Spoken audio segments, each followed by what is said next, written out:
any business decision comes into this kind of continuum.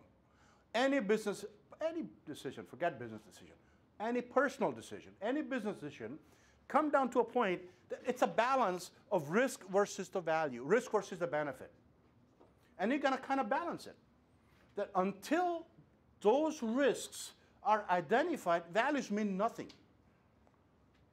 It's like thinking about climbing Mount Everest.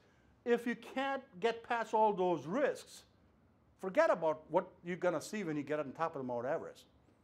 So the whole idea in the outsourcing is that as a business, you got to identify what are all your risks. What are your risks of not doing anything?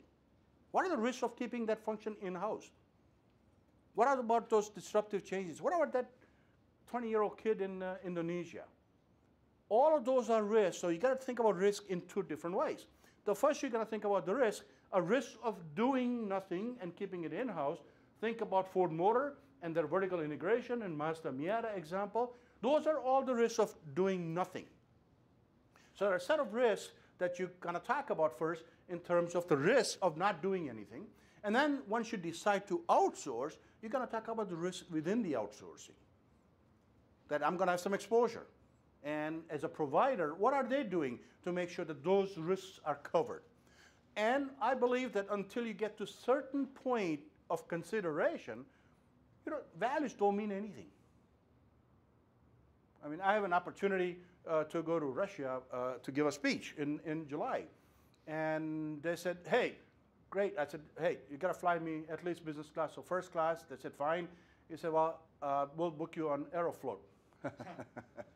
Wait a minute.